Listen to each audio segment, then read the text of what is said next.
বাংলাদেশের মানুষের গণতান্ত্রিক অধিকার আদায়ের লড়াইয়ের সব থেকে সামনের সারির সৈনিকদের নিয়ে গঠিত যে সংগঠন, সেই গণ অধিকার পরিষদের ঢাকা দক্ষিণের উদ্যোগে আয়োজিত আজকের এই বিক্ষোভ সমাবেশের সংগ্রামী সভাপতি, উপস্থিত কেন্দ্রীয় নেতৃবৃন্দ, সংগ্রামী ভাইয়েরা আমার, 5ই আগস্টের পর থেকে আমরা দেখছি ভারতের এক শ্রেণীর মিডিয়া এবং কিছু ফ্রিল্যান্সার সাংবাদিক বাংলাদেশের বিরুদ্ধে নানা ধরনের উস্কানিমূলক বক্তব্য দিচ্ছেন।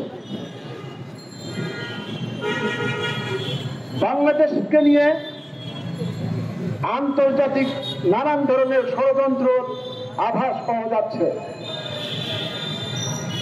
তারই একটি ক্ষুদ্র বহিঃপ্রকাশ চাঁপাইনবাবগঞ্জে গতকাল ঘটেছে বলে আমরা মনে করছি। এই ঘটনা সম্পর্কে যারা অনেকে মনে করেন ভারত অনেক বড় দেশ, পারমাণবিক বোমা আছে, দূরপাল্লার ক্ষেপণাস্ত্র আছে, তাদেরকে আমি একটি কথা স্মরণ করিয়ে দিতে চাই, একটি ঐতিহাসিক সত্য স্মরণ করিয়ে দিতে চাই।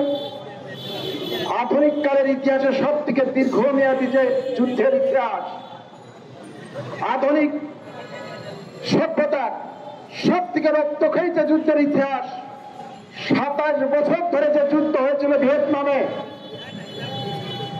সেই ভিয়েতনামে পৃথিবীর পরাক্রমশালী রাষ্ট্র যুক্তরাষ্ট্র ফ্রান্স ব্রিটেনের বিরুদ্ধে লড়াই করে ভিয়েতনামের জনগণ কিন্তু জয়ী হয়েছিল।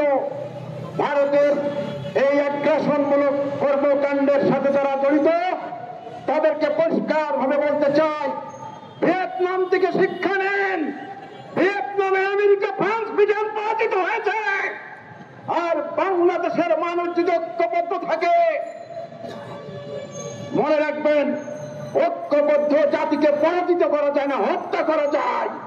বাংলাদেশ যদি ঐক্যবদ্ধ থাকে, ভারতের কোন ক্ষমতা নেই বাংলাদেশের সীমান্ত লঙ্ঘন করা, সার্বভৌমত্ব লঙ্ঘন করা।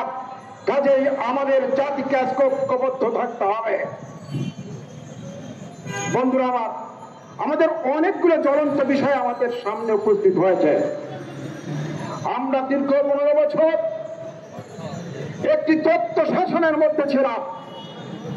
সেই তত্ত্বকে আমরা ক্ষমতা থেকে হটিয়েছি। আমরা একটি লড়াই জিতেছি, কিন্তু চূড়ান্ত ভাবে রাজনৈতিক বিজয় এখন পর্যন্ত আমাদের অর্জিত হয় নাই। এই যুদ্ধ চলমান, এই রাজনৈতিক বিজয়ের একটি লড়াই বাংলাদেশে সংগঠিত হতে যাচ্ছে। আপনারা ইতিমধ্যেই শুনেছেন, রাষ্ট্র সংস্কার বলে এক ধরনের বুদ্ধিজীবী তথা কথিত শিক্ষিত মানুষ আজকে বাংলাদেশের সরকার এবং মানুষের মধ্যে এক ধরনের সত্য উচ্চারণ করেছেন, এটা রাষ্ট্র সংস্কার দরকার। কিন্তু পরিষ্কার হয়ে বলতে চাই,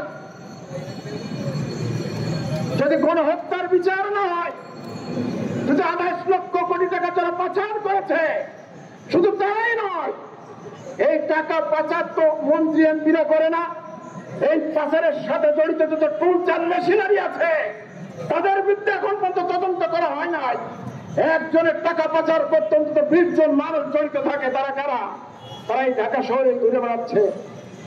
এই উদ্যোগগুলো যদি সফল না হয়, ওই রাষ্ট্র সংস্কারের যে কথা বলছেন, আমরা 90 সালের গণ আন্দোলনে আমি একজন সৈনিক, আমি তখন ছাত্র নেতা, ব্যারিস্টার ইসহাকের নেতৃত্বে 27-28টি ভলুম এরকম তৈরি করা হয়েছিল। সেই ভলুম আলোর মুখ দেখেনি।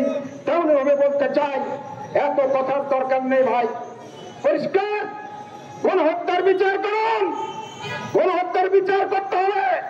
আর ওই টাকা পাচারকারীদের সমস্ত সম্পত্তি বাজেয়াপ্ত করে দৃষ্টান্তমূলক শাস্তি দিতে হবে।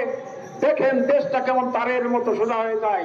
কোন আইন লাগবে না, কোন সংশোধনী লাগবে না, কোন সংস্কার লাগবে না। সমাজকে তো এইভাবেই পরিবর্তন করতে হয়। সমাজকে যদি ধাক্কা না দেন, আপনি কাগজে কলমে সংস্কার করতে চান না, এইভাবে সংস্কার হয় না। পরিষ্কার হয়ে বলতে চাই, আরেকটি কথা বলতে চাই, আরেকটা কথা বলে আমি আমার বক্তব্য শেষ করব।